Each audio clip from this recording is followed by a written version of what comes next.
E aí, galera, mais um episódio do podcast Tudo Aba. Que bom que vocês estão aqui com a gente. Caramba, a gente já tá mais de 90 episódios. Queria fazer um agradecimento especial para vocês que continuam com a gente aqui depois de alguns anos. Acho que a gente já vai fazer uns 3 anos, se não me engano, com o podcast, 3 ou 4 daqui a pouco. Mas falando em aniversário, esse mês de novembro, aniversário da Daxta, 6 anos que a gente existe por causa de vocês. Porque vocês estão aqui com a gente, porque vocês nos dão esse suporte e apoio e nos permitem que a gente faça parte da sua história também. Então eu agradeço muito, muito, muito de coração vocês estarem aqui com a gente. Novembro, aniversário da Daxta, novidades.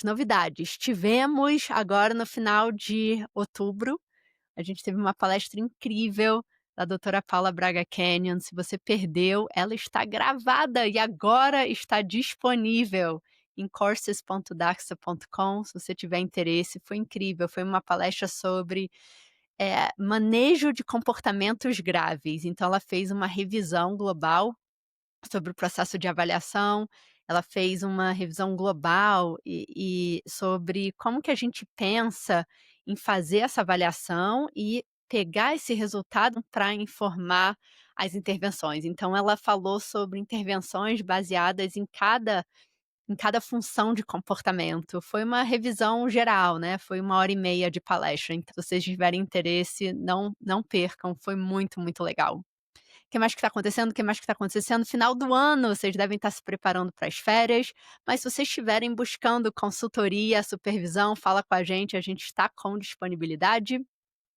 Se a sua clínica está buscando suporte para educação continuada, treinamento de equipe, também fala com a gente. Mas que mais, sem mais nem menos, eu espero muito que vocês aproveitem esse podcast de hoje com a doutora Bruna Colombo sobre o tópico de escolas, sobre acompanhante terapêutico das escolas. Então foi um artigo que foi publicado pela doutora Bruna e colegas, e a gente conversa sobre o artigo. Então esse episódio contém crédito de educação continuada. Se você tem algum certificado do BACB, do QABA, ou se você quer um certificado de conclusão, é só você assistir esse episódio, corre lá no courses.daxa.com e é só você fazer a compra do episódio e fazer o quiz, e você recebe, passando no quiz, você recebe o certificado. Ou se você é assinante da Daxa Ilimitada, já está ali dentro da sua assinatura. Então, pessoal, aproveitem.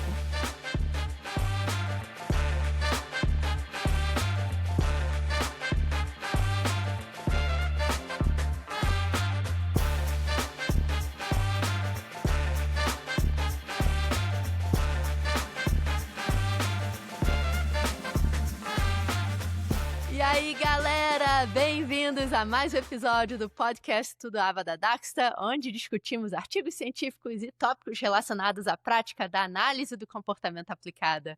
Eu sou a Laila Samp e hoje vamos falar sobre um tema muito super quente, com uma pessoa, com uma convidada incrível. Ela é a professora e doutora Bruna Colombo dos Santos. Bruna, bem-vinda! Obrigada, Laila. Eu que agradeço. Falei para você que fiquei muito feliz com o convite. Eu agradeço muito estar aqui. Estou muito animada para a gente discutir. Nossa, eu estou muito, muito animada.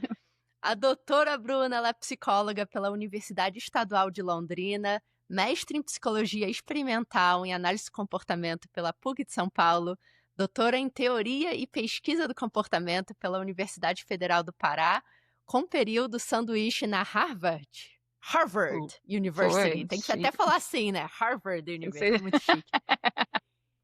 E na Skinner Foundation. Ela atualmente é professora adjunta do Departamento de Ciências Humanas e Filosofia da Universidade Estadual de Feira de Santana e supervisora clínica no Instituto Baiano de Terapia Comportamental, em Salvador. Isso Bruna, aí. que honra ter você aqui com a gente. Eu que agradeço, já vai ser muito bacana. Estou muito feliz de estar aqui. Eu sempre ouço o podcast, então para mim foi muito, muito legal poder ser convidada e, enfim, discutir esse tema que eu acho que vai ser bem bacana. Também estou muito animada para aprender com você e conversar sobre esse tópico que tem sido falado bastante, ainda mais bem recentemente. A gente até marcou esse podcast antes disso tudo É. acontecer. Foi quase uma previsão, assim, Foi, premonição, assim, foi. Analistas do comportamento prevendo. não é?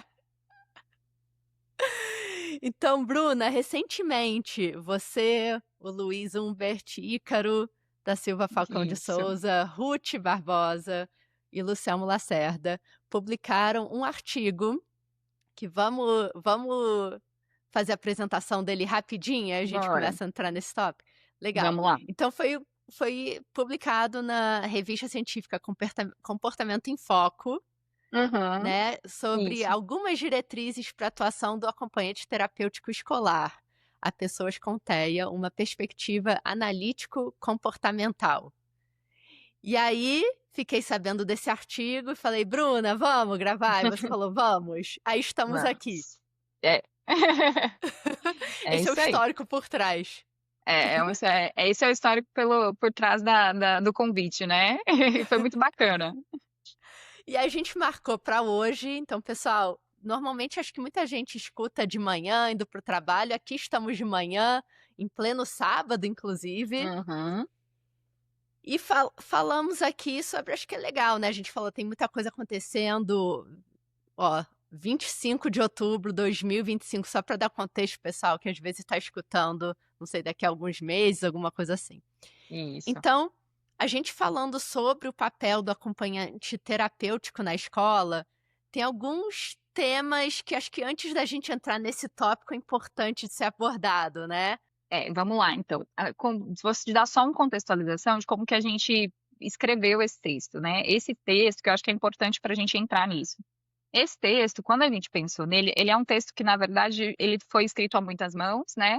E ele é um texto que já estava com a gente há um bom tempo, né? E qual que foi a ideia? A gente pensava assim, poxa, se eu tivesse um material instrucional escrito que eu pudesse apresentar para um AT que fosse trabalhar na escola, que fosse ser supervisionado pela minha equipe, seria muito bacana. Porque a gente pensava justamente nessa ideia prática mesmo de, poxa, se eu tivesse algum material instrucional que eu pudesse apresentar para essa pessoa, mais ou menos assim, olha, é isso que a gente vai fazer, é isso que a gente espera de você, né? Esse é o seu trabalho, né? Nesses casos, ajudaria muito a gente, porque a gente, na nossa prática clínica, a gente sempre observava que quando a gente trabalhava com acompanhante terapêutico, né, que ia para o contexto escolar, muitas vezes a pessoa não tinha clareza de qual era a função, o que ela ia fazer, o que ela precisava fazer, né, o que a gente esperava dela, né, que ela teria que coletar dado, por exemplo. Então, sempre a pessoa ia aprendendo isso enquanto a coisa já estava acontecendo, né? Então, a gente ia explicando e aí a pessoa ia atuando e, enfim, o comportamento ia, né, se desenvolvendo. E aí, então, foi desse contexto que nasceu a ideia de fazer um texto desse tipo, bem numa perspectiva prática mesmo, de, poxa, se eu tivesse alguma coisa para apresentar para essa pessoa, talvez ajudasse e ela ficasse um pouco mais tranquila, né? Porque muitas vezes as pessoas ficam bastante inseguras, né? Ai, meu Deus, eu vou começar, o que eu vou fazer, e etc. Então, esse foi o contexto. Então, é um texto que foi escrito já, né? Ele já tem um tempo, então toda hora a gente olhava para ele e revisitava e adicionava coisas, e até hoje eu olho para ele e acho que tinha coisa para botar, né? E Qualquer que pesquisa também, qualquer artigo, é, né, que é você aquela coisa, escreve. nunca tá pronto, né? Então, hoje Aham. eu olho e falo, poxa, podia ter falado disso, podia ter falado daquilo, enfim, tem tantas coisas que são importantes, né? E que é uma atividade muito complexa, né? No fim das contas, esse trabalho de acompanhamento no contexto escolar, ele é uma atividade bastante complexa, né? Envolve uma série de coisas e geralmente ela é feita por uma pessoa que está no início da carreira, Da carreira. né? Então, você tem uma disparidade mesmo entre o que a gente exige e a formação que a pessoa ainda tem, né? Então tem essa questão, então geralmente as pessoas ficam muito ansiosas, né? Ficam nervosas, do tipo, ai meu Deus, como é que eu vou fazer e tal. Mas aí, nessa perspectiva, a gente usou, aí acho que entrando na tua pergunta, a gente usou o termo acompanhante terapêutico, né? A gente optou por usar esse termo, tá? Foi uma opção consciente, vamos dizer assim, né? Por quê? Porque tem muitos outros termos que são utilizados, inclusive na literatura e se você for pegar na legislação, né. Então no texto a gente fala: ó, às vezes você vai encontrar mediador, às vezes você vai encontrar, profissional ou acompanhante especializado, profissional de apoio, enfim, vai ter uma série de termos diferentes. Isso tem a ver com visões diferentes sobre esse profissional também, não é só uma questão de, semântica, né, assim, tipo, a gente chama de vários nomes, mas a gente está querendo falar da mesma coisa. Não é necessariamente isso, né.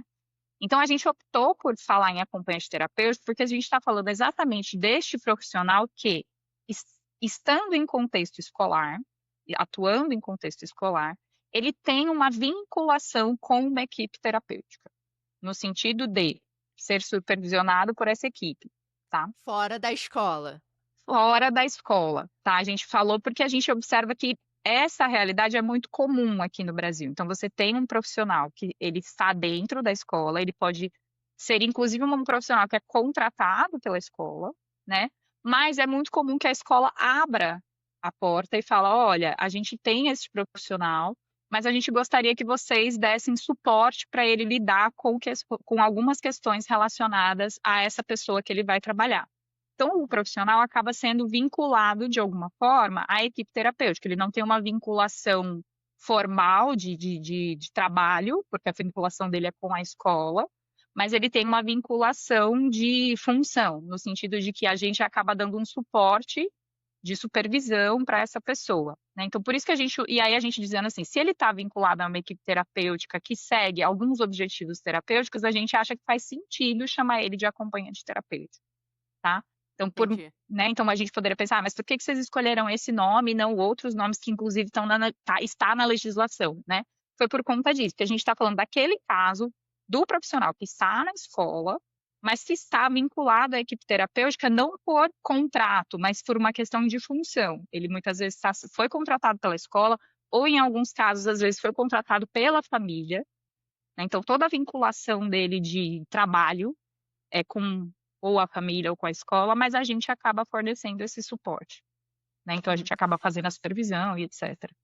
E existem casos que a clínica contrata essa pessoa e a escola abre a porta Ó, para essa eu acho, pessoa? Laila, que devem existir, tá. Eu, na minha prática clínica, na onde a gente trabalha, a gente não fornece esse tipo de serviço, no sentido da gente botar alguém que é contratado da clínica, tá. Uhum. Então, mas eu acredito que é possível que exista casos em que tenha um AT que está lá na escola, mas ele tem uma vinculação com a clínica.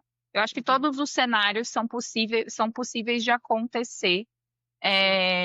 nesse sentido, porque a gente tem, mesmo tendo legislação que versa sobre o profissional, a gente tem uma série de interpretações sobre essa legislação, Perfeito. e muitas vezes as famílias ganham esse direito na justiça, entendeu? Entram né, com processo e etcétera, e aí acabam que ganham o direito, por exemplo, de ter um acompanhante na escola que seja, né, vinculado e etcétera, e aí essa pessoa acaba exercendo. Então eu acredito que Ou até uma possa clínica existir. particular, né, alguma coisa assim.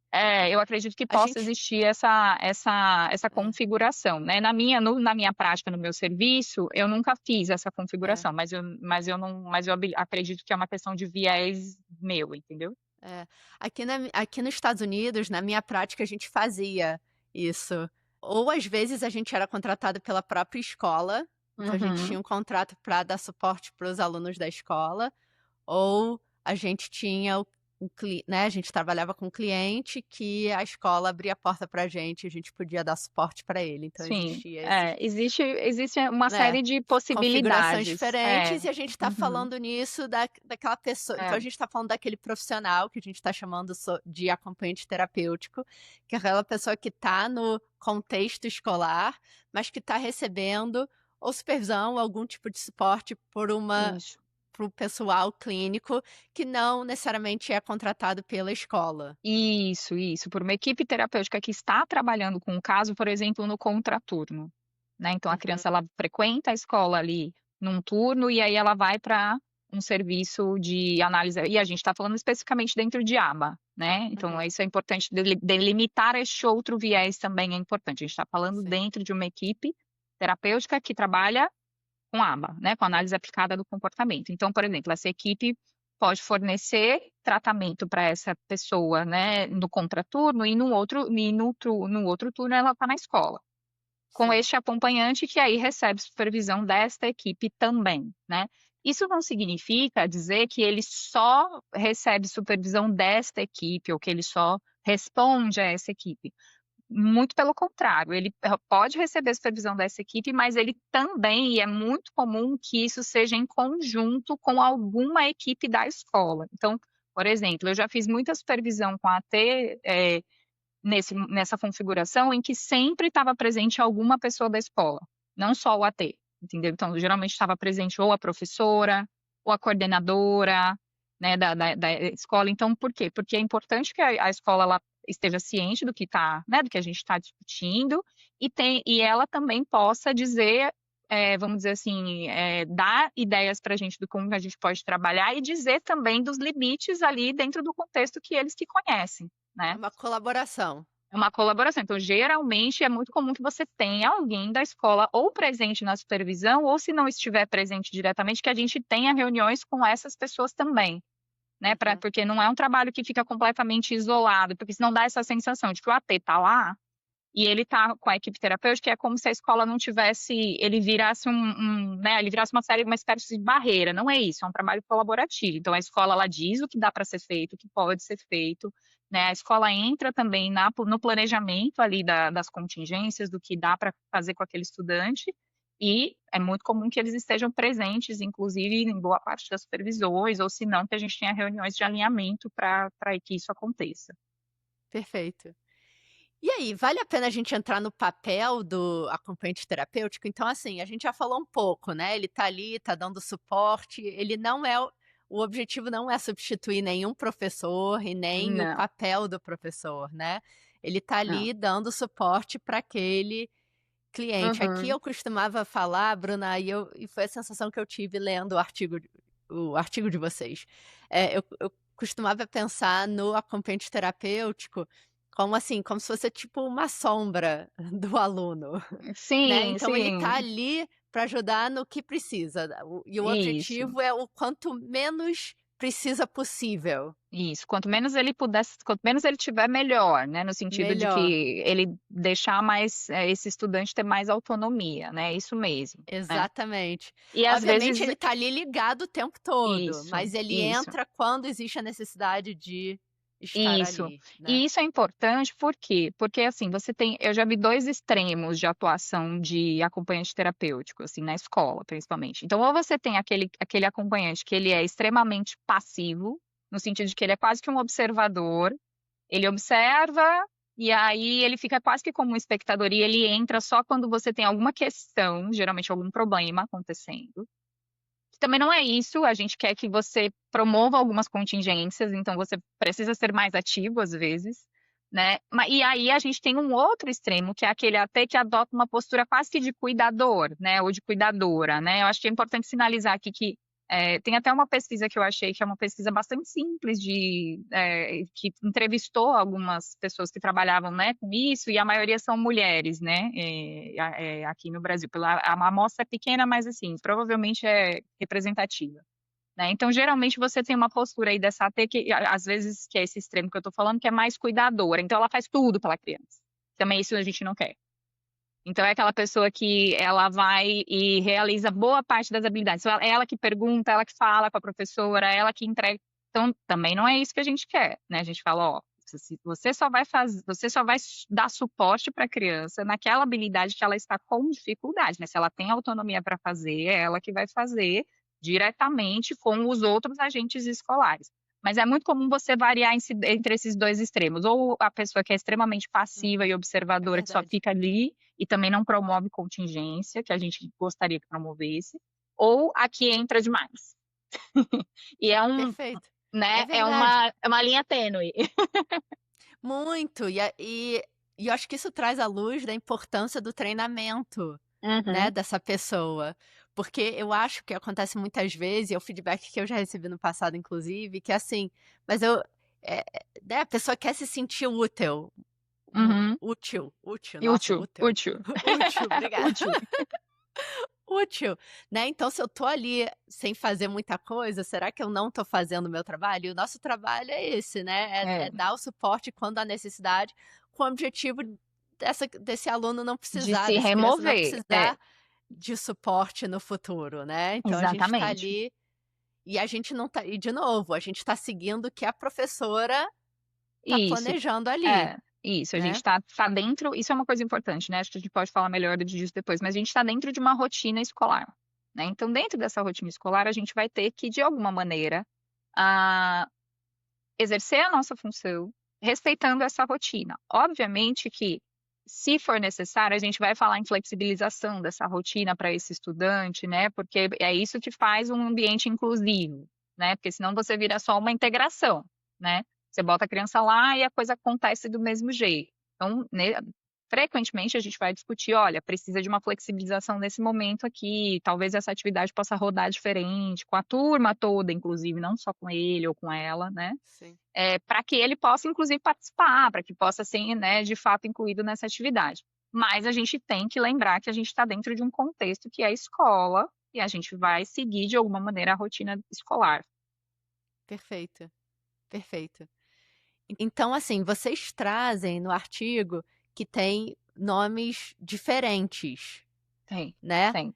que são usados. Então, mediador, tutor, Uhum. professor auxiliar, para o Profissional de contexto apoio. Uhum. profissional de apoio, para esse contexto, Aham. a gente tá chamando de acompanhante terapêutico. Isso, Legal. a gente está fazendo isso porque acho que é uma coisa importante da gente dizer, se você pegar a legislação, né, então eu acho que isso é uma coisa importante de deixar claro, né, na lei a gente tem a lei de 2012, que é conhecida como a lei de Berenice Piana, que ela prevê lá no artigo 3 que, em casos de comprovada necessidade, uma pessoa com TEA ela vai ter direito a um acompanhante especializado. Eles usam esse termo, acompanhante especializado. Ele não diz muito o que é que, né, o que é que O que que precisa para não. ser um acompanhante, o que é que precisa. Quando a gente tem a de 2015, que é a Lei, Brasileira de Inclusão, você tem uma terminologia que eles chamam de profissional de apoio. Só que o profissional de apoio, eles descrevem assim, que é uma pessoa que está destinada a exercer atividades de alimentação, higiene e locomoção. Então, veja, o que eles estão chamando de profissional de apoio é alguém que está relacionado a atividades que para, vamos dizer assim, manter o bem-estar da pessoa, né. Então a pessoa, você, né, precisa ir ao banheiro, ou precisa se alimentar, ou precisa se locomover, então você sabe que algumas pessoas vão ter questão de mobilidade, né.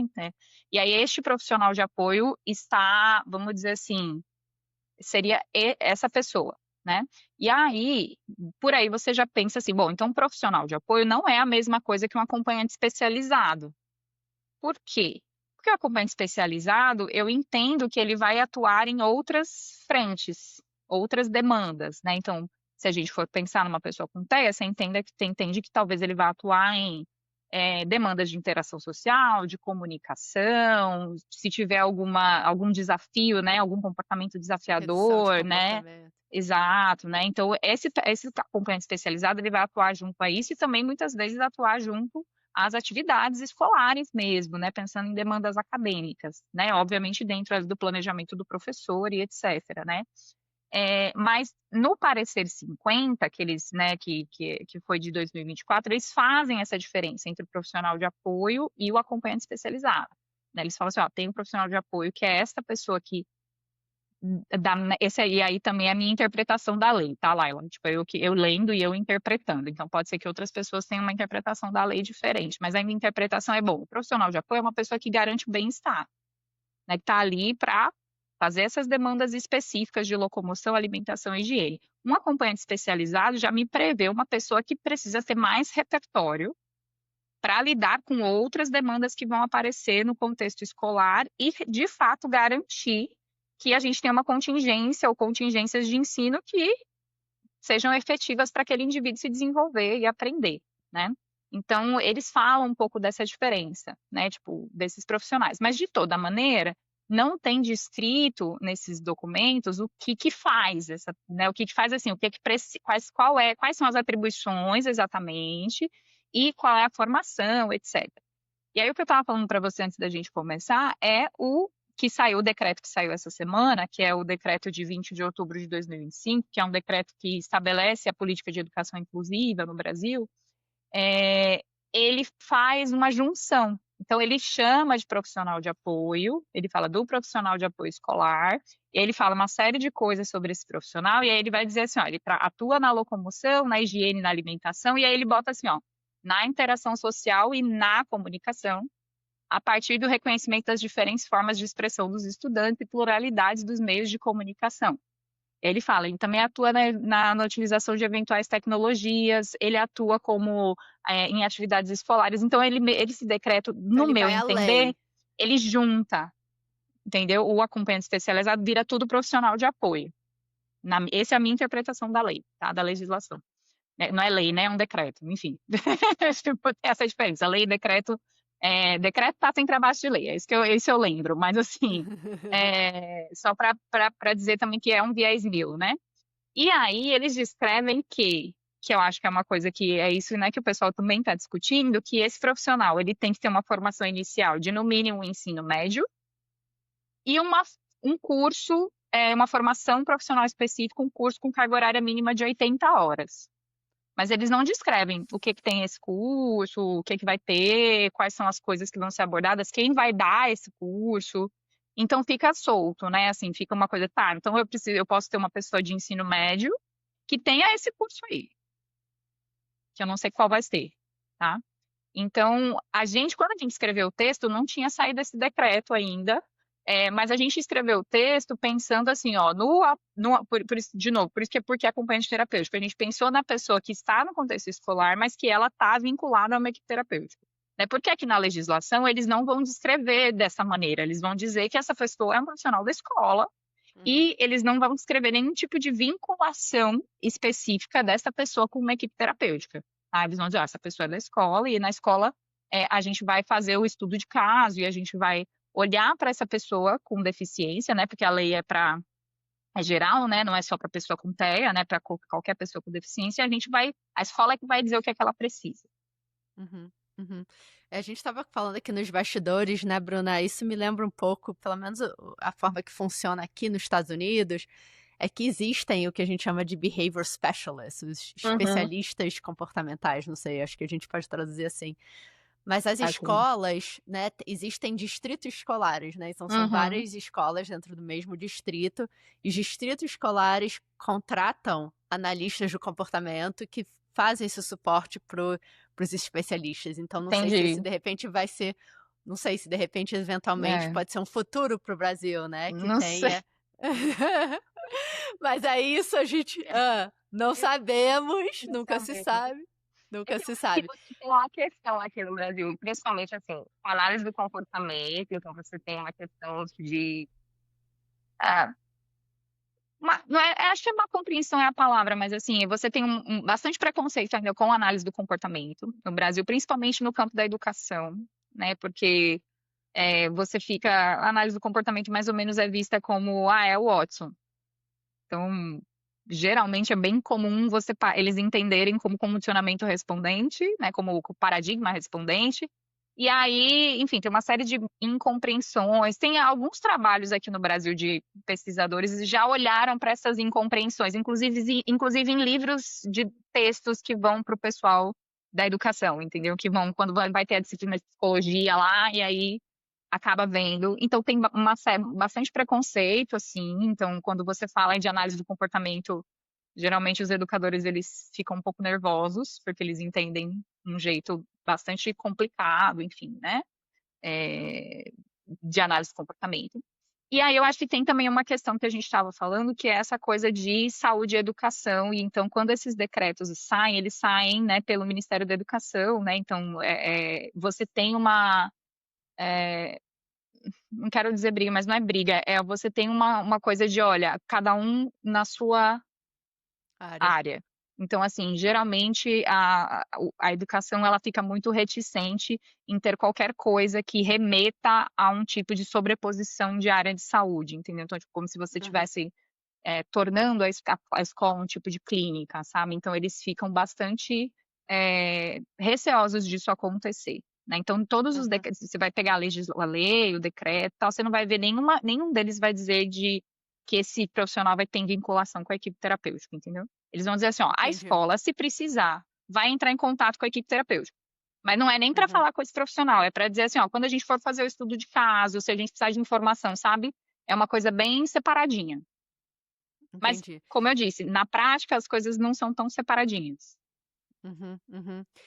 Eu acho que esse é um ótimo momento para a gente fazer uma pausa e eu acho que vai ser legal a gente voltar no próximo segmento falando sobre como que a gente pode, né, como que vocês propõem inclusive, né, o quais são as áreas que o acompanhante terapêutico pode entrar na escola, o que que eles podem Uhum, fazer, e acho que talvez vai ajudar a clarificar qual que seria o papel e vamos ver se de repente até ajuda, se tiver professores assistindo, uhum. né, esse podcast, de repente ajude a clarificar qual que pode ser o papel e quem sabe, de repente pode ser um passinho à frente para Para ajudar uma a gente para conversa, para uma uma conversa. conversa, colaboração. O objetivo é dar esse suporte para os alunos, né, para as crianças que precisam desse apoio. Então, pessoal, fica aí com a gente já volta.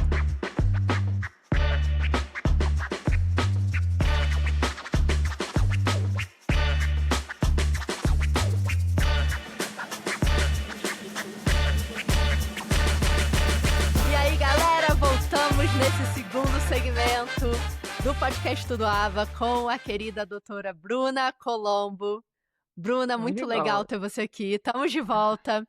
Já Estamos de volta. falamos sobre, né, acho que o primeiro segmento foi um segmento super legal para contextualizar quem que é o acompanhante terapêutico pelo artigo, né, que foi escrito por você e pelos seus colegas, né? A gente já Uhum, falou, acho que a gente entrou bastante, né? A gente falou sobre o fato de que tem nomes diferentes para uhum.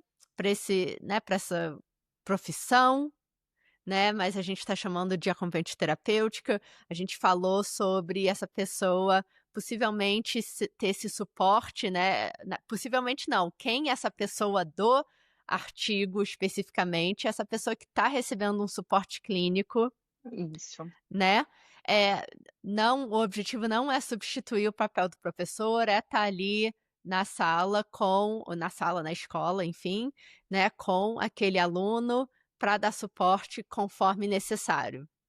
E Isso. aí, vocês trazem algumas diretrizes fundamentais, e vocês foram Uhum. bem claros nisso, né, foram assim, algumas principais diretrizes que vocês identificaram, podem ter mais áreas de Com certeza. atuação, né, e provavelmente tem, mas também a gente tinha que imagino que vocês tinham que terminar o artigo de alguma forma. Pois é. Teve isso mesmo. Eu imagino. Então essas foram as principais que vocês identificaram. De novo, não Foi. são as únicas, são as principais que foram identificadas por vocês, que entraram em definição e observação de comportamentos-alvos, coleta e registro de dados, Uhum. implementação de intervenções, né, baseado no contexto, integridade de procedimento, generalização e preparação do ambiente, atividades indiretas, desenvolvimento profissional. Então, esses foram, acho que, os tópicos gerais. Foi. Vamos entrar um pouco, vamos fazer uma revisão geral de cada um deles? O que que você Vamos. acha? Vamos entrar neles, né, porque daí a gente entra especificamente, porque a gente ficou nessa coisa da terminologia e da legislação, e isso dá um mundo, né, podia ficar só nisso, né, então vamos entrar. Então, bora. Então, a primeira diretriz principal identificada por vocês foram essa questão de como que a gente descreve comportamentos-alvos, né?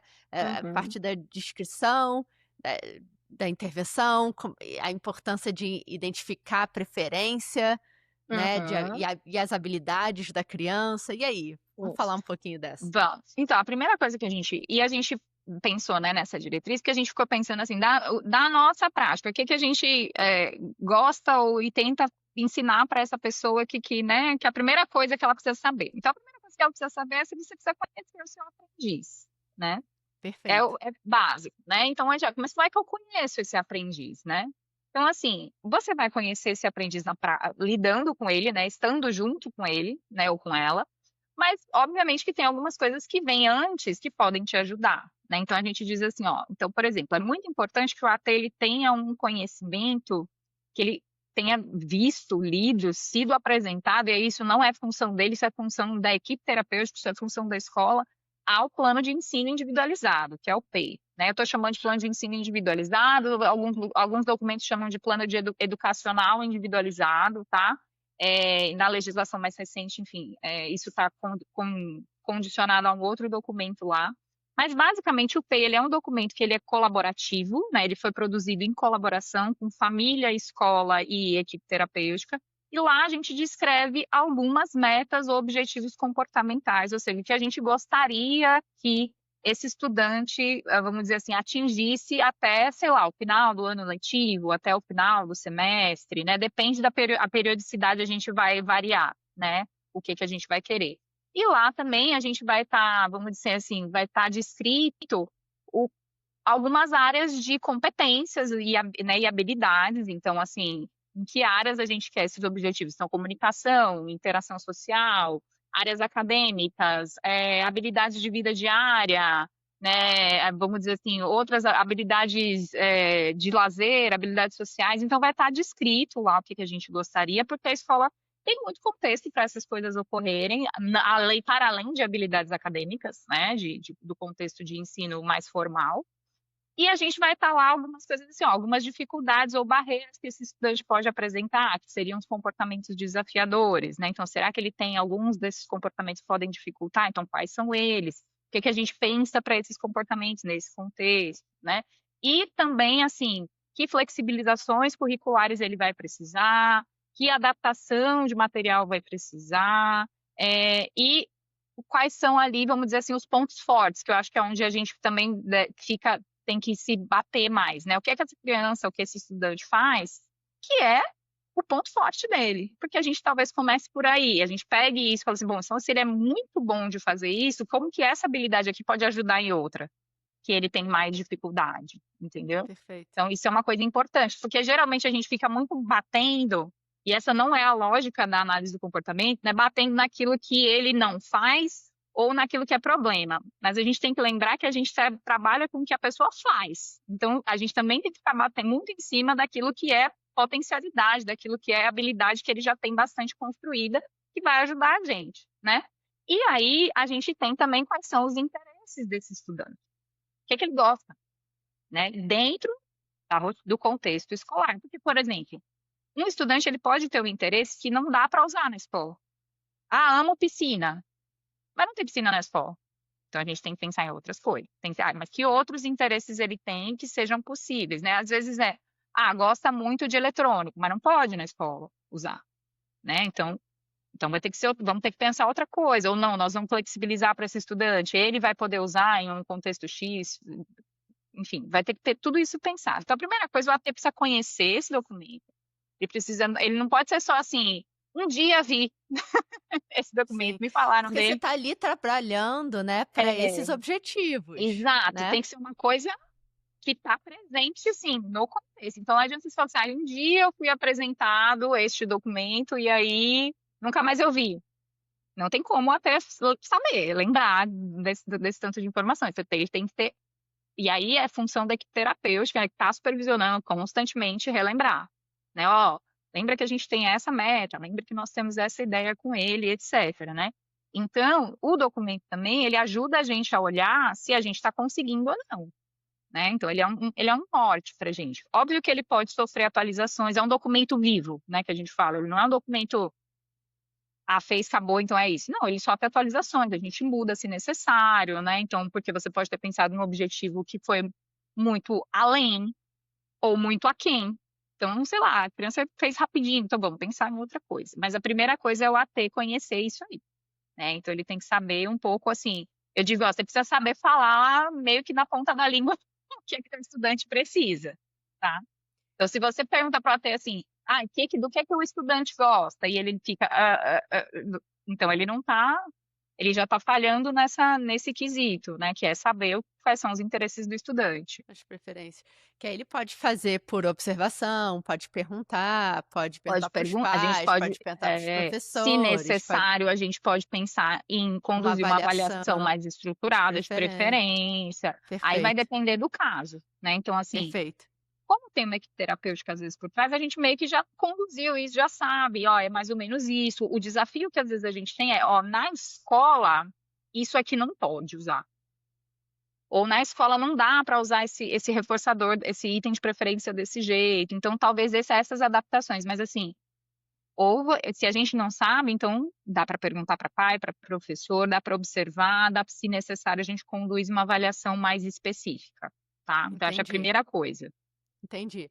Aí, diretriz 1, conhecemos os objetivos, conhecemos o aluno, Uhum. conhecemos as preferências, e aí agora a gente vai para a diretriz 2, que agora a gente precisa fazer o registro dos dados desses comportamentos que foram identificados nesse Isso. documento PEI.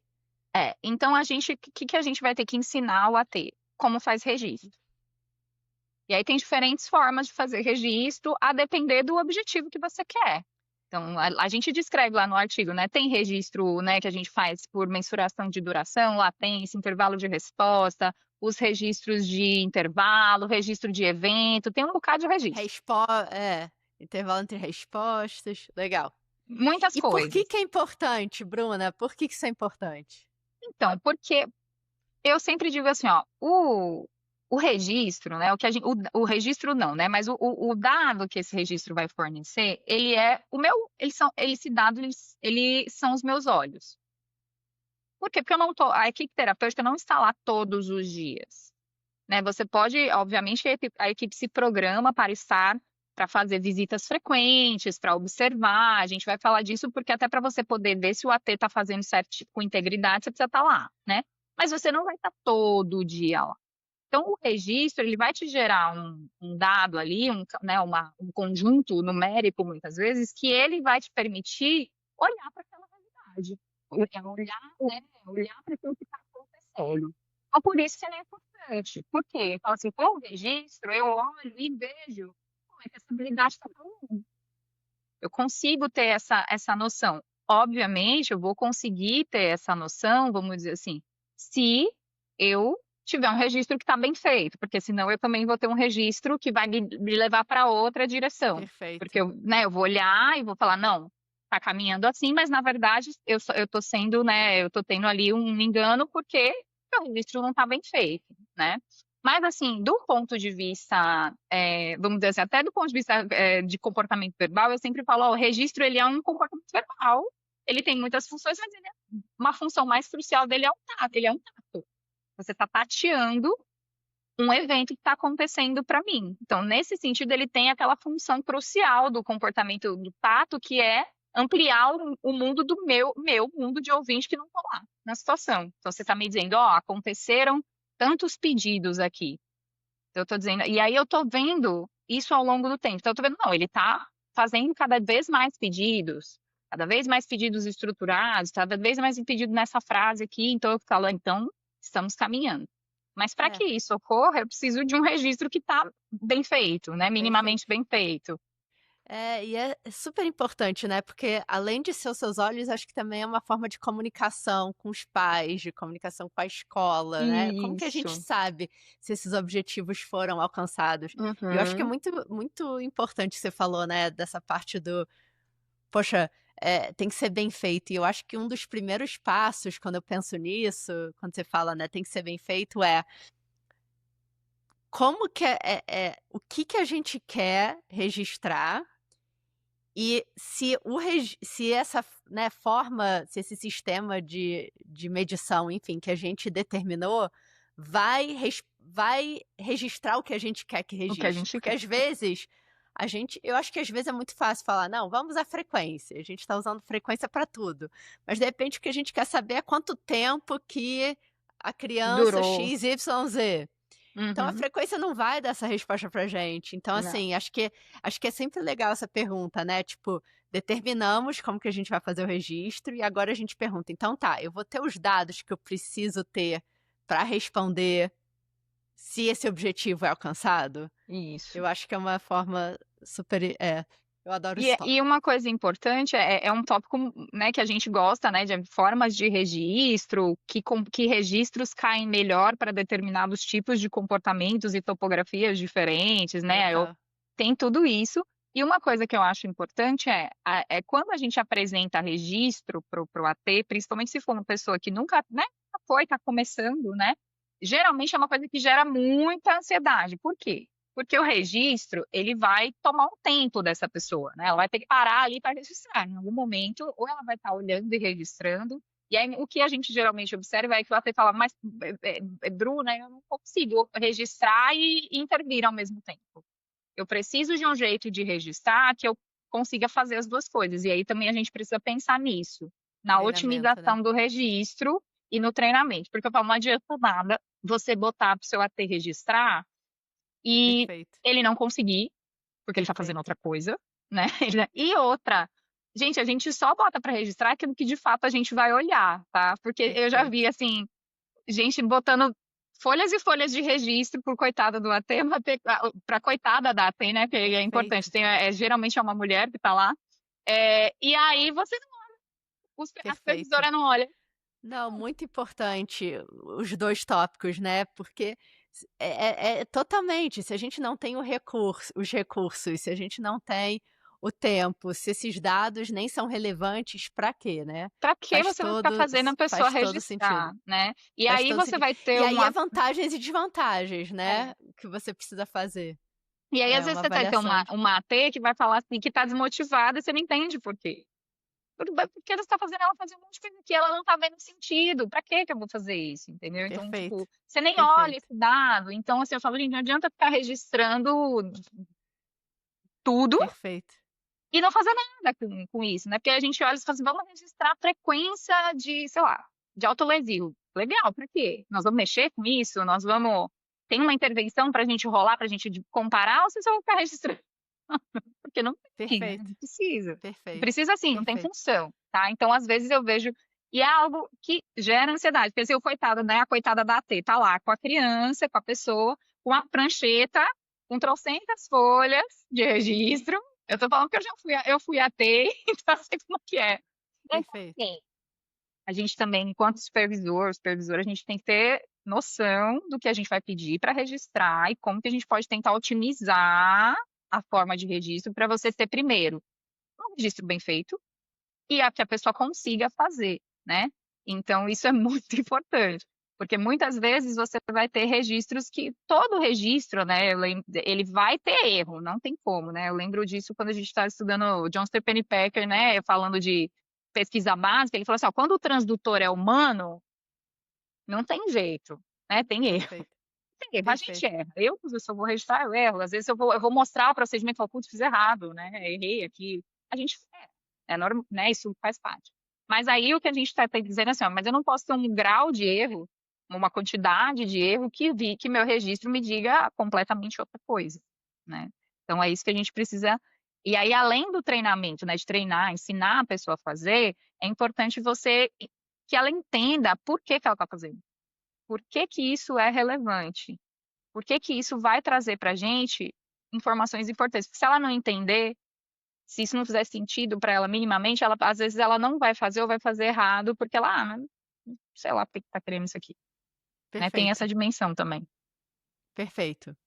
Então, Bruna, conhecemos a criança, identificamos as preferências, entendemos os objetivos, registramos dados.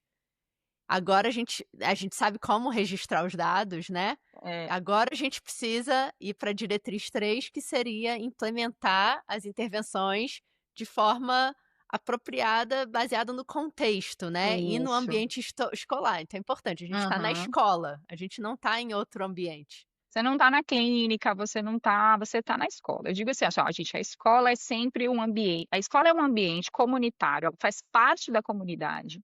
e é um ambiente que o meu estudante ou minha estudante tem direito de estar lá. Então, ela é um ambiente comunitário e ela tem as suas especificidades.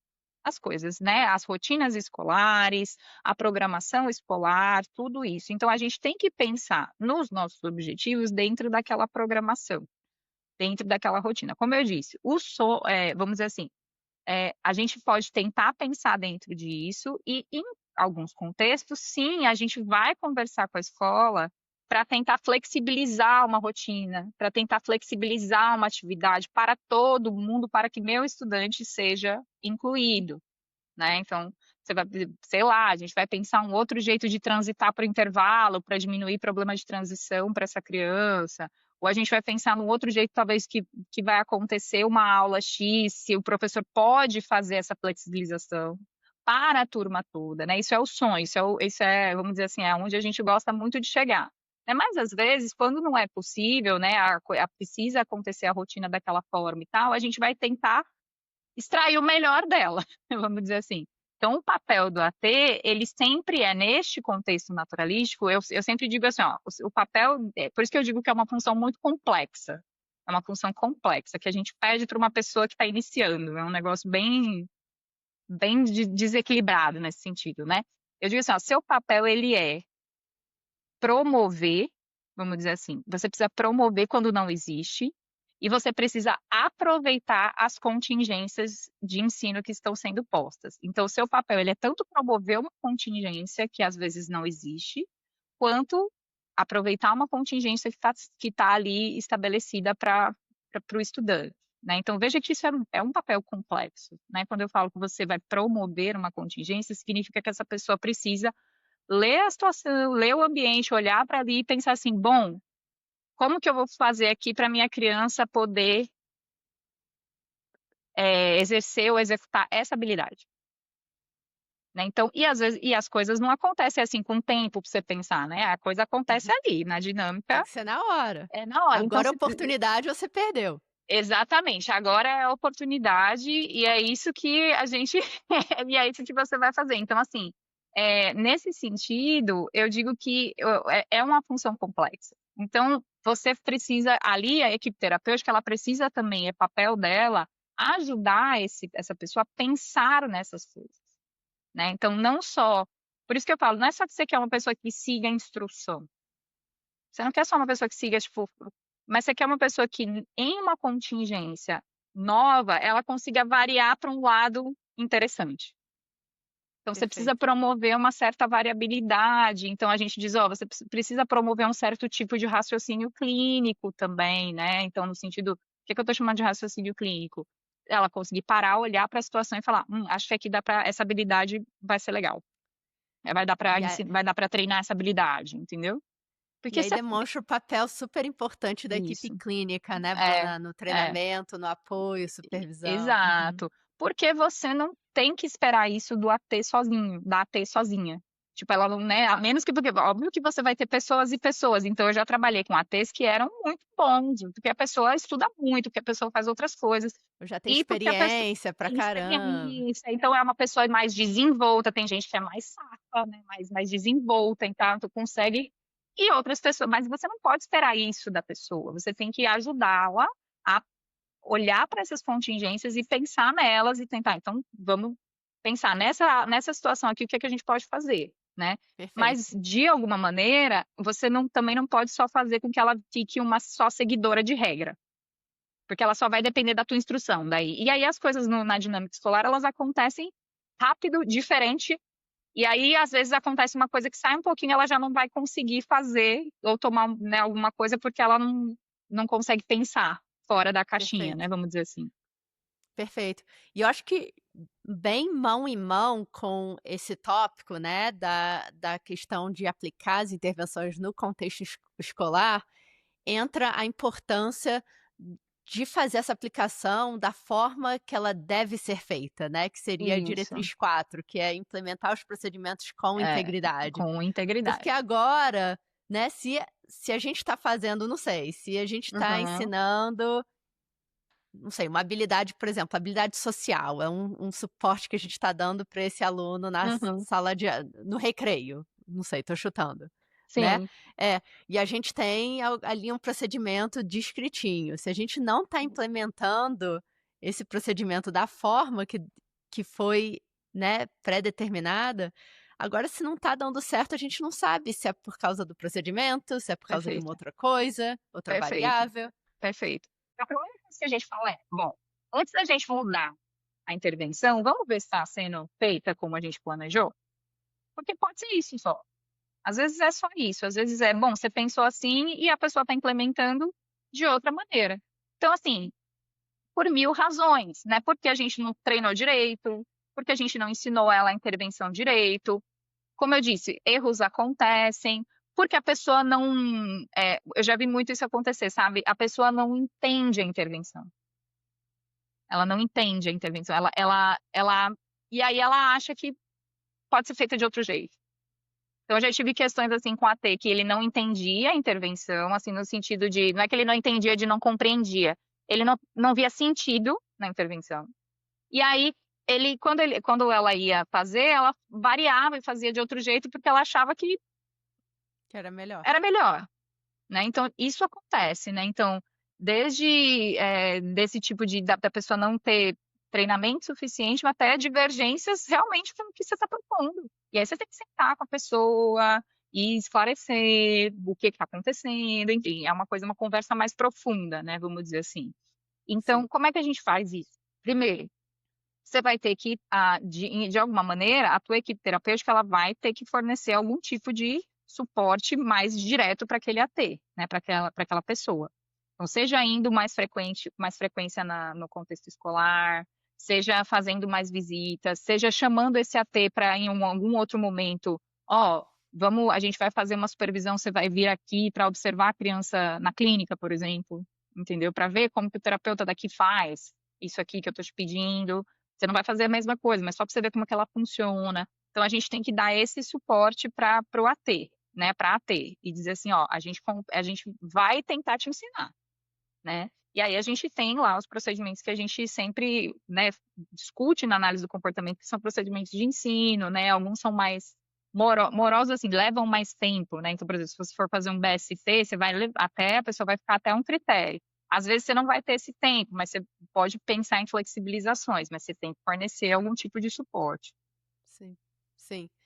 E aí, Bruna, a gente entra num tópico que é tão, tão, tão importante, não que todos esses são, todos esses são importantes, mas esse é tão importante que é o tópico de generalização, É. né? Então, aprendi uma habilidade, será que eu estou generalizando essa habilidade Uhum. para outros contextos, para outras pessoas, para outros Uhum. ambientes, para outros, enfim, para outros estímulos?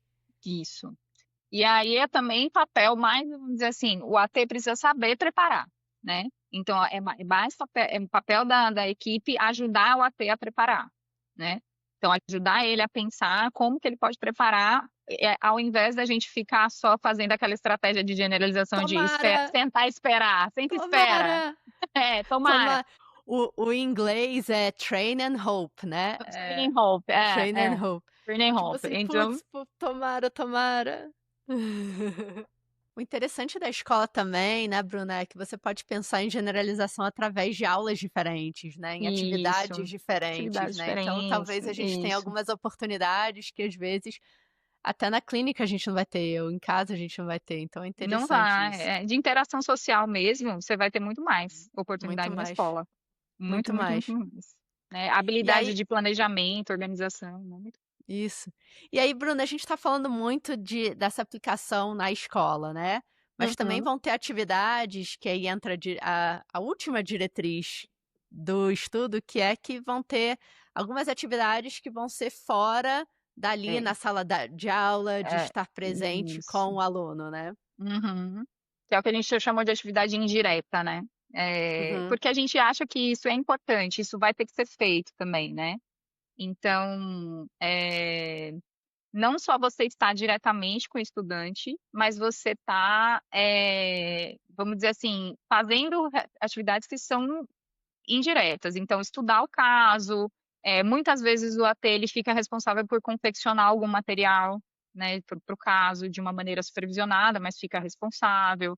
ele precisa fazer uma organização dos materiais usados na intervenção, ele precisa realizar, muitas vezes, transferência de dados, então ele está lá com a folha de registro, precisa passar isso aí para um banco de dados, que cada equipe vai ter o seu, né? Cada equipe tem um. E muitas vezes ele tem que, para além disso, ele tem que estudar até para ficar mais familiarizado com os procedimentos, entender por que a gente faz as coisas.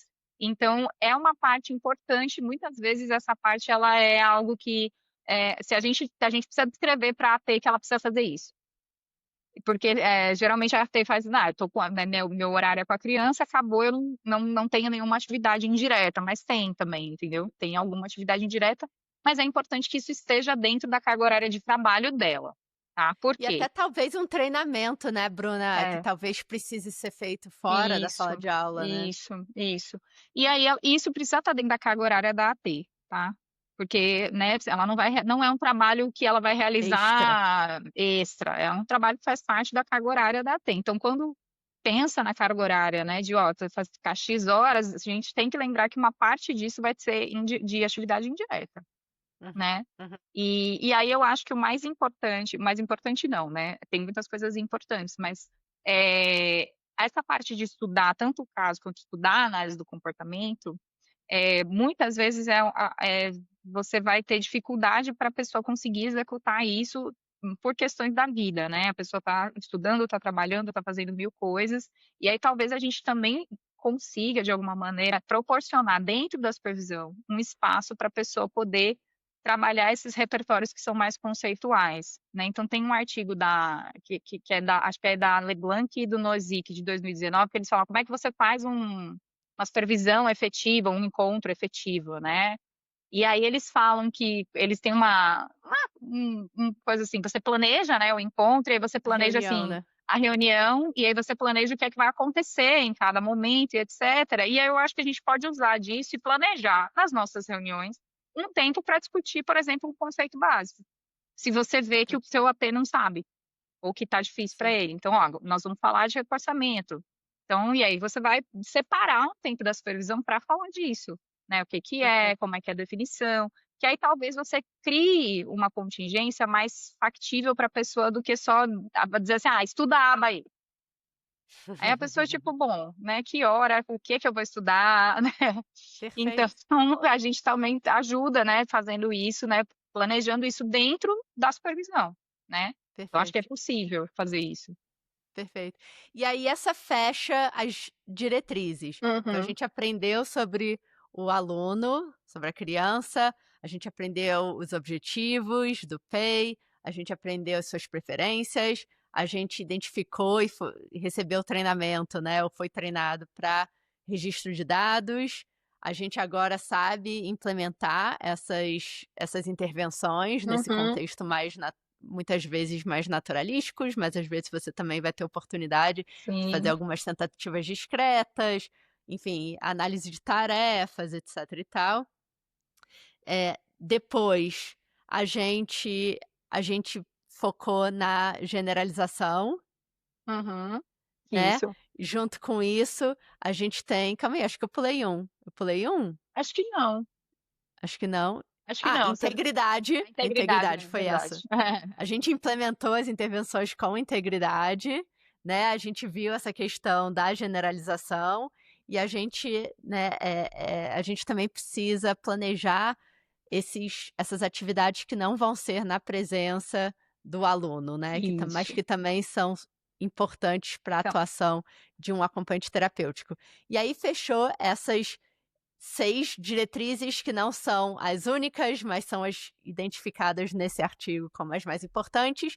E a gente isso. volta no terceiro segmento falando sobre o limite da atuação do acompanhante terapêutico, mas também, Bruna, acho que vai ser legal sobre se um professor tiver, um educador, um professor estiver assistindo aqui, o que a gente pode falar para eles para, de repente, ajudar nessa colaboração, até rolar uma animação, né? Porque o objetivo Sim. é ser uma colaboração de forma positiva e também para o pessoal que está nessa posição de, né, de trabalhar com uma criança, o que de repente que a gente pode estar pensando que pode ajudar nessa colaboração pelos 2 ângulos, digamos assim. Sim, sim, sim. Pessoal, fica com a gente já volta.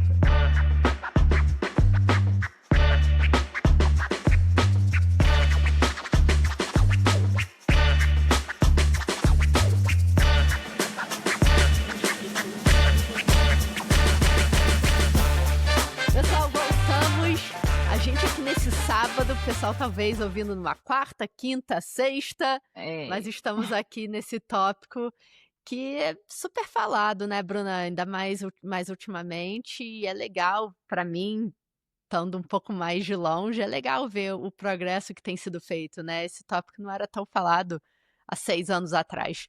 Então, é um passo de cada vez, mas estamos fazendo é, passos, né? estamos indo.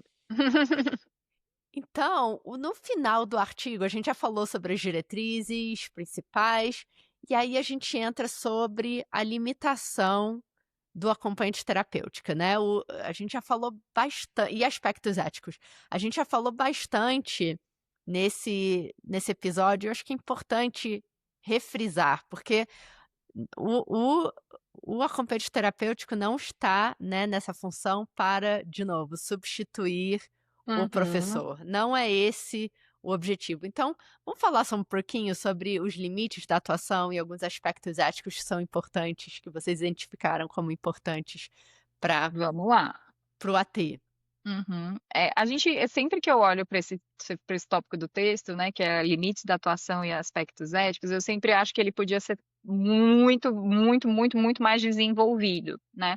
Porque você tem muitas coisas, inclusive com relação a aspectos éticos, que são coisas que são discussões bastante contemporâneas em análise aplicada do comportamento, que a gente acabou não abordando, né? Então, por exemplo, questões sobre tratamento compassivo, né?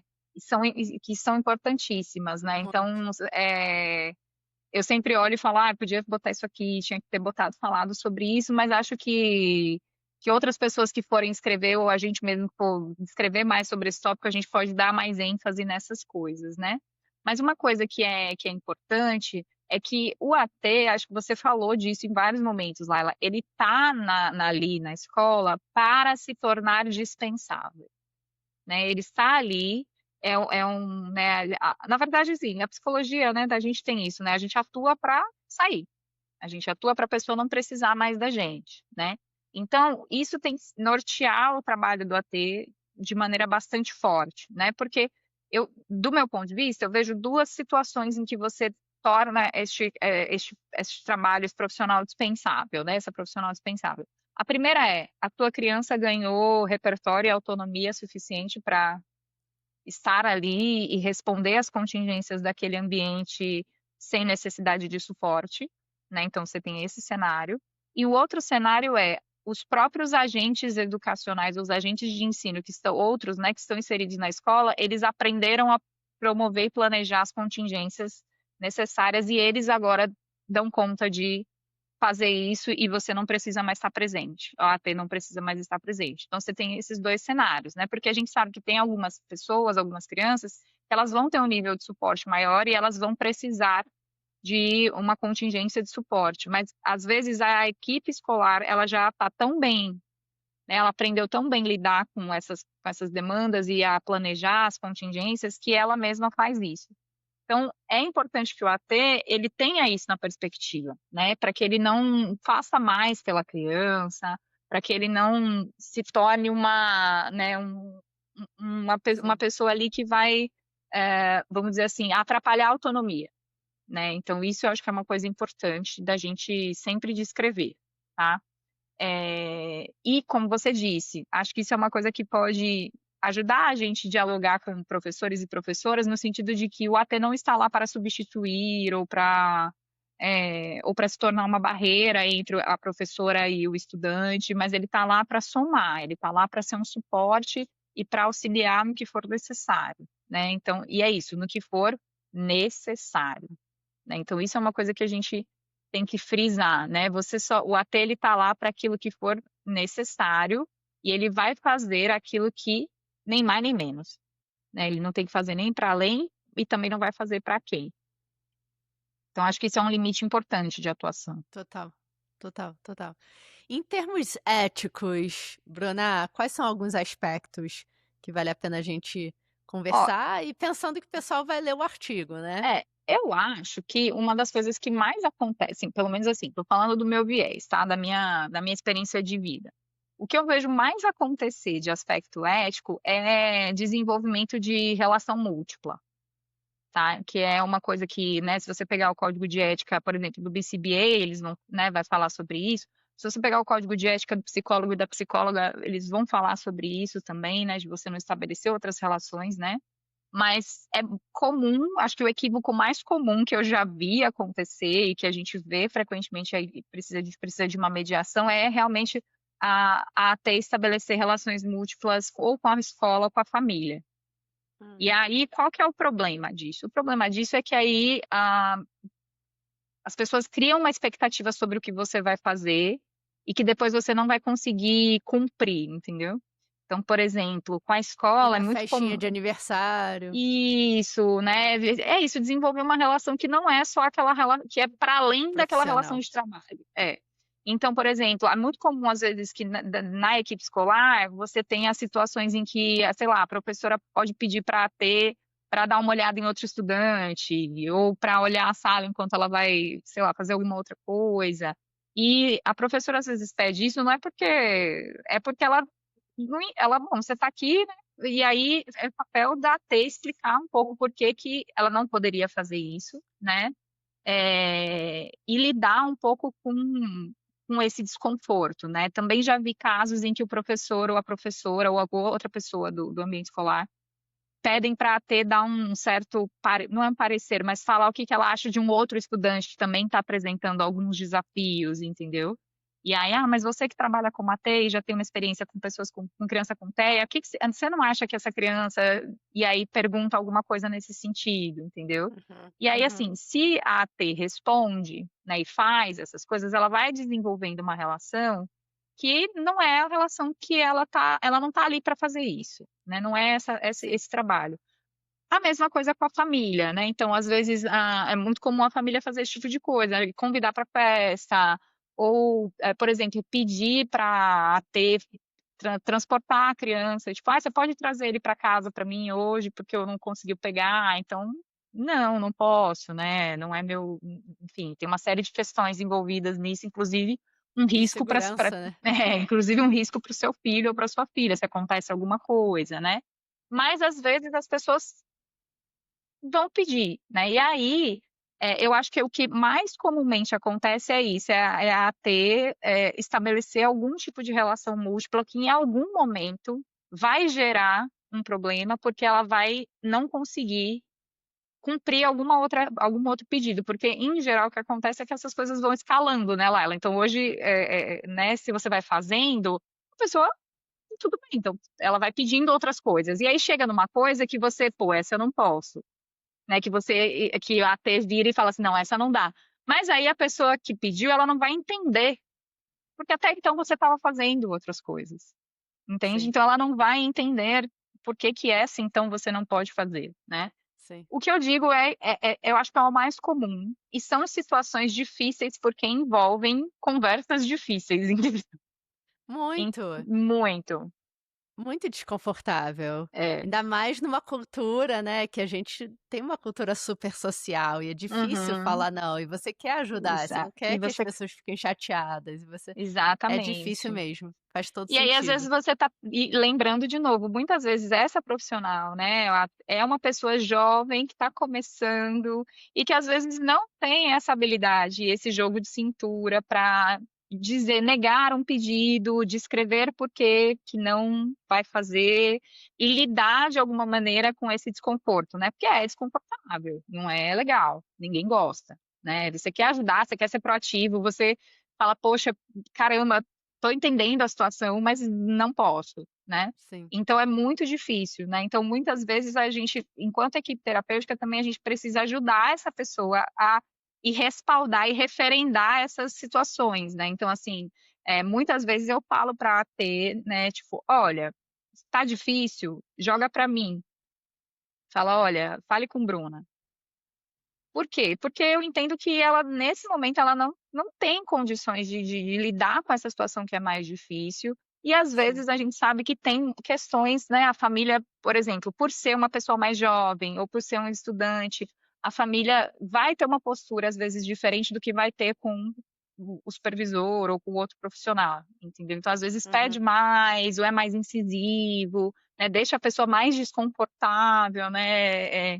E aí a pessoa fica sem saber o que fazer, né? É muito comum que isso aconteça. Então eu sempre falo, olha, se você estiver numa situação dessa, me conte o que aconteceu, né? Me diga o que aconteceu. É, e me fala o que você fez, né? Porque mesmo se você, eu posso te falar, ó, isso aqui não era a melhor coisa a ser feita, mas tudo bem, a gente vai tentar trabalhar com isso. Mas me fala o que você fez e se você tiver muito, você pode dizer, olha, fale com Bruna, fale com Sim, porque daí eu perfeito. consigo manejar a situação, e aí e essas situações geralmente são difíceis, porque a pessoa não tem muito tempo de pensar, né, Laila? Tipo, a coisa Sim, acontece, então você tem que dar uma sim, resposta na hora, né? sim, E sim, aí, às total. vezes, eu acho que é o mais comum, estabelecimento de relações múltiplas, sabe? Então Faz a todo pessoa. sentido, E aí faz essa todo coisa, sentido. outra coisa também, informação, né? Às vezes a escola pergunta coisas sobre a família e etc. E aí Confidencialidade. exato, é confidencialidade, né, que aí entra, né, fere, né, sigilo e etcétera, mas eu percebo que isso é menos como pelo menos, assim, na minha prática, o que eu já vi, o que eu já passei, é menos comum do que essas situações de relações múltiplas. Né. Bruna, e assim, um profissional tá aqui fazendo essa colaboração com a escola. Não sei, algumas estratégias, a gente estava falando aqui nos bastidores sobre a importância de entender jargão, É. né, de educadores. Como que a gente pode, não sei, quais são algumas estratégias, como que a gente pode, de repente, aumentar a probabilidade de ter sucesso nessa colaboração com É, professores e educadores? eu acho que a gente tem alguns pontos, mas eu acho que um ponto importante, tanto para eu acho que para os ATs não tanto, mas para a gente, né, que é a equipe terapêutica que vai estar nesse contato, eu acho que estar ou ser humilde é importante, né. Eu já vi muitos profissionais, que chegam na escola e que chegam muito, Eu a sei gente é que s tudo, você tem que é, fazer o que eu tô te a falando. gente é que sabe, então a gente é que sabe o que está acontecendo, então você invalida o professor, você invalida a professora, você invalida o que é que a escola está fazendo, e aí você diz assim: "Só eu que sei". Porque tem muita gente que chega com essa postura, né, tipo: "Ai, só eu que sei o que Sim, está acontecendo e etcétera". Então sim, eu acho que uma das coisas por isso que eu estou dizendo, ser humilde ou estar humilde nesse contexto é importante. O que é que eu estou querendo chamar de o que eu estou chamando de humildade? É você entender que por mais que você tenha muito chão com aquela criança, as outras pessoas também têm. Elas estão ali também, e não é porque elas não são analistas do comportamento, ou porque elas não veem né, o comportamento da gente da forma como a gente vê, que elas são piores, ou que a opinião delas importa menos, ou que elas não vão ajudar, né, ou que elas só vão atrapalhar, e etcétera, né. Então eu acho que essa postura ajuda a gente a entrar na escola.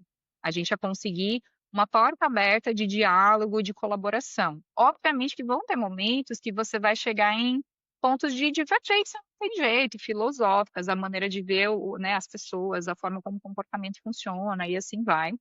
Mas eu acho que se você já estabeleceu uma colaboração, você já estabeleceu uma relação mútua boa, né, vamos dizer assim, há uma probabilidade de você passar essas divergências, assim, de você superá-las no sentido de, tá, mas vamos pensar o que que é melhor para o meu estudante. Então, acho que a primeira coisa que eu diria é, tanto para o AT ou para a AT, né, mas eu acho mais difícil, geralmente essas pessoas não chegam assim, mas mais para a equipe terapêutica é, cheguem humildes, né, cheguem no sentido de, uhum, olha, quero colaborar, trabalho com essa criança há um tempo, vejo que esses são os desafios, como é que vocês percebem aqui na escola, o que que vocês estão fazendo, né? E aí uma coisa é, vamos tentar fazer de um outro jeito, será que o que que vocês acham disso, né? Porque às vezes você bate em questões fundamentais para as pessoas, né? Então, por exemplo, quando você vai falar de reforçamento mesmo quando você está falando de reforçador natural, mas se você estiver falando de um arbitrário, às vezes você bate em questões fundamentais para as pessoas, né? Então, como assim você vai dar uma ficha para ele quando ele fizer alguma coisa, né? Então, vamos tentar entender por quê, e aí você entender a perspectiva. A gente falou também, né, estava falando dos jargões, né, é importante quando você conhecer um pouco de educação, conhecer o que se fala sobre educação inclusiva, como os educadores entendem a inclusão, né, você tem várias teorias sobre inclusão, né, e aí por quê? Porque isso facilita a comunicação, né, então, principalmente se você já está, assim, numa situação em que as pessoas estão um pouco na defensiva, né, elas já estão esperando alguma coisa, né, então elas vão tentar se defender de alguma maneira. Mas eu acho que se você chega humilde, do tipo: "Gente, eu estou aqui para colaborar, eu não estou aqui para dizer que vocês estão fazendo errado, que, sei lá, que eu tenho um jeito melhor e etcétera", isso já ajuda muito. É. Como que a gente pode te ajudar, né, como que a gente É. pode fazer as coisas até melhores para você, obviamente com o foco Uhum. principal é o aluno, a gente está aqui para o Isso. aluno, mas como que nós juntos podemos podemos ajudar, né, esse aluno, podemos E dar pensar suporte para esse junto, né, então pensar assim, junto. pensar junto, O que tipo: "Ó, que você pensei acha nesse que pode dar aqui". certo? O que que você já É. pensou, o que você já fez? O que que você acha como que você Uhum. acha que a gente pode ajudar? É, do tipo assim: "Olha, eu pensei nisso aqui, você acha que" e uma coisa que a gente tem que pensar, gente, é que tem umas coisas que a gente pensa que às vezes elas não são viáveis no contexto. Você pensa uma Perfeito, coisa que é uma coisa perfeito, massa, é boa, ela daria muito certo, mas ela não tem viabilidade naquele contexto. perfeito. Então, tem que Não pensar vai em dar outra certo, coisa. É, não não vai vai dar dar certo. certo. Você vai falar: "Puxa, era isso que tinha que fazer, se fizesse isso, estava bom, ia dar certo", mas aí não tem como fazer. Então, Perfeito. não tem como, não tem como. É, não tem como, não tem como. É, Bruna, para finalizar, se a gente tiver, eu espero que tenha, professores assistindo, porque isso é muito legal, né, também pegar seria. a visão deles, a percepção deles. Uhum. Mas assim, se tiver um professor assistindo aqui, qual que é uma mensagem, de repente, sobre essa atuação do acompanhante terapêutico para eles? Eu acho Que que de a men repente acho que pode animar eles, né? eu acho que a mensagem é uma pessoa que está lá dentro da tua sala para colaborar, e não para, vamos dizer assim, julgar ou avaliar o seu trabalho, ou dizer o que está, né, ou falar que tá faze ou dizer que deveria estar acontecendo de outra forma. Ela tá lá para colaborar, né, a postura dela deveria ser uma postura de colaboração. Então é como você disse, o nosso todo mundo aqui, eu, a equipe terapêutica, o AT, o professor, a professora, o que a gente quer? Que o nosso estudante se desenvolva. A gente quer a mesma coisa, do ponto, né, no final das contas, a gente quer a mesma coisa. Todo mundo quer aqui que esse estudante ele tenha a melhor experiência possível dentro daquelas condições que ele tem dentro daquela escola, dentro daquele contexto, e que ele se desenvolva dentro das potencialidades dele, né.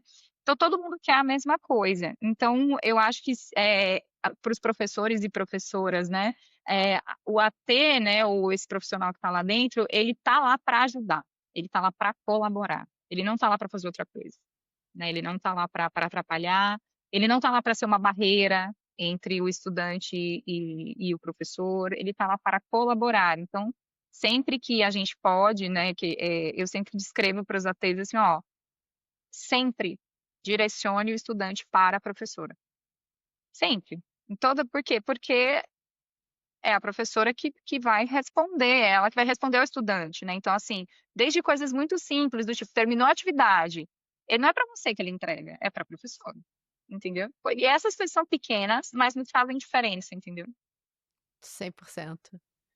Poxa, Bruna, que legal. Mais alguma coisa que a gente não falou que vale a pena Ai, deixa eu pensar, a gente falou muita finalizar? coisa, né. Foi bastante coisa, foi bastante coisa.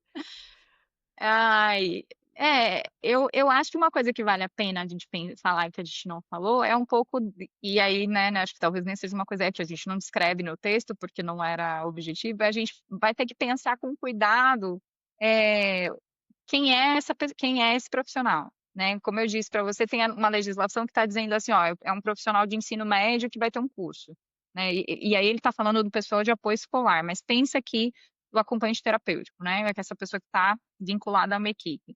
Em geral, o que que a gente tem visto, né, falei que eu até olhei um artigo, né, um texto que eu encontrei que faz de uma pesquisa de entrevista com algumas ATs, né, e aí ela dá alguns dados sobre quem é essa pessoa, né. Então, geralmente, como eu te disse, geralmente a maior parte são mulheres, né, é uma amostra bem pequenininha, acho que são 20 entrevistados só, né, então É óbvio que você precisa, né, essas pesquisas têm que ter uma amostragem maior, mas, acho que são 20 entrevistadas e aí a maioria são mulheres, né, então isso é uma coisa importante de citar, por isso que eu não sei se você reparou, mas eu estava falando o AT, depois eu comecei a falar AT, porque é quem mais vai estar, né. São mulheres que estão ali na frente e o que a gente tem visto atualmente é que são pessoas que têm sim o ensino médio, mas que estão cursando uma graduação, né, então e eu acho importante que estejam. E aí eu vou, né, eu vou diferir aí, né, do decreto que vai dizer: "Ó, precisa de um curso". Eu acho importante que seja uma pessoa que esteja numa graduação de educação ou saúde, né, que esteja cursando pedagogia, psicologia, algum curso nessa área, porque isso vai te dar um olhar diferente, né, isso vai trazer um olhar diferente para essa pessoa, né. Por mais que ela tenha um curso lá específico e tal, mas eu acho que é importante estar cursando uma graduação, e em geral o que a gente observa é que são pessoas que estão cursando ou pessoas que são recém-formadas, que já têm uma graduação mas que estão ali no começo da carreira, né, que também é Uhum, comum. E aí eu acho que para os estudantes e para as estudantes que estão nessa função, uma coisa importante lembrar é que se você está de estudante ou estudante, você está nessa função, você vai ter que você está dentro da lei de estágio. Então ele está fazendo um estágio não obrigatório, então tem toda uma legislação que vai dizer como é que tem que ser.